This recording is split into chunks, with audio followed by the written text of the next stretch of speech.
Hello, everyone, and welcome. My name is Deborah Sinich, and I'm the Director of Classroom Services and a longtime educator. Follett is committed to supporting all educators as you implement e-learning initiatives. I'm excited to be here today to share protecting your students' digital footprint. I do want to let you know that the links to the sites I will be sharing are included in the resource document. So what is a digital footprint? Well, it's the record or trail left by the things we do online. Our social media activity, browsing history, online subscriptions, any photos or videos we've uploaded. Essentially, anything on the internet with our name on it. Our digital world is permanent, and with each post, students are building a digital footprint. I would like to share with you 4 tips and resources that can support your students' learning on the road to creating a positive digital footprint. During our time together, we'll take a look at how to help your students ask the right questions so they do not overshare. Why students should search for their name and set Google alerts. Why students should always check permissions and privacy settings. And the importance of sharing positive information and images. A student's digital footprint cannot be washed away like their footprints in the sand. Every time they send or post a message or picture, they are publishing it the same way the Associated Press does a story. And the internet never forgets. Students must think before they post. When they add photos and post on social media, have them think about how future schools and colleges, law enforcement officials, and employers could use their digital footprint as a basis for character assessment. A funny picture, a certain post, can resurface years later and negatively affect their ability to get into the school or job that they'd always dreamed of. If a student posts something they regret, one avenue is to delete their social media account where those words or images were posted. They can then create a new account and start with a clean slate.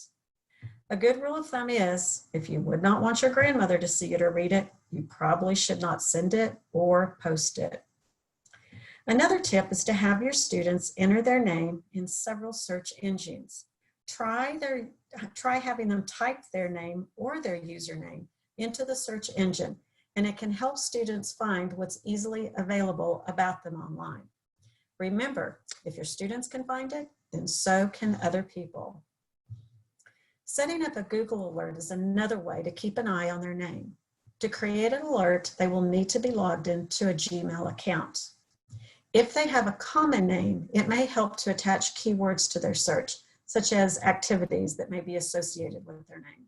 It is important to note, though, that the Google Alerts monitor web pages and not social media.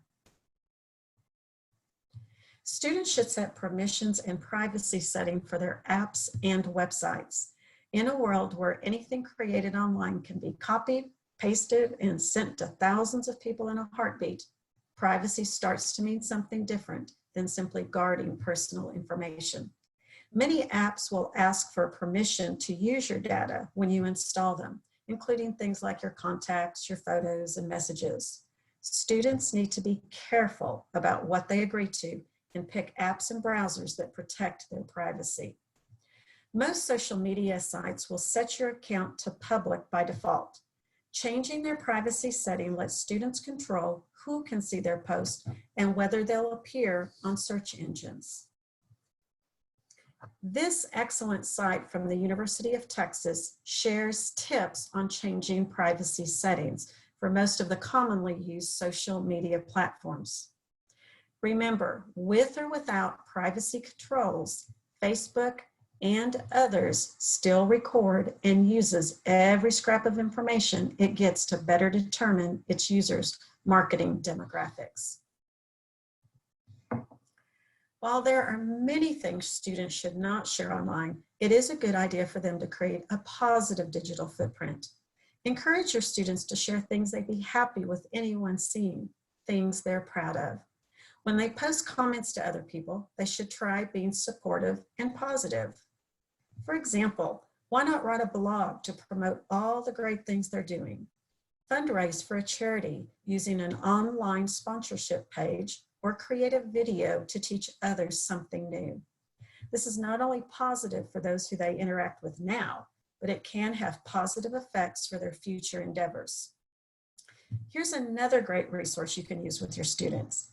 If your school uses Follett's Destiny Discover for the library, you have access to collections and classroom-ready collections.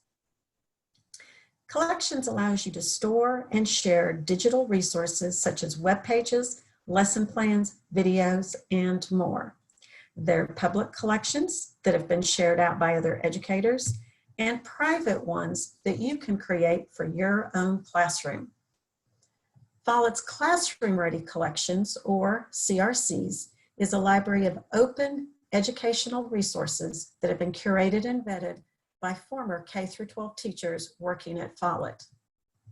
If you're interested in learning how to take any of these CRCs and make your own collection, we do have a video entitled Getting Started with Collections by Destiny and Classroom Ready Collections, and I've added that link to the resource page. For now, I'd like to show you the CRCs we have for both middle school and high school on internet safety. You'll notice that there's many areas of content focused on middle school social studies. But for now, let's take a look at internet safety. On the left-hand page, you can see the supporting questions, and on the right are all of the open educational resources, which include lesson plans, videos, articles, and more. Let's take a look at this one, 15 Rules of Netiquette. Netiquette refers to the rules of etiquette that apply to online communication. Students can follow these 15 rules to make sure they sound respectful, polite, and knowledgeable when they post to any online discussion board. Let's take a look at our high school collection. Again, you can see a wide variety of topics on social studies, and as we scroll down, we will find the one on online safety. Again, you'll notice the supporting questions on the left-hand side, and on the right, all of the open educational materials.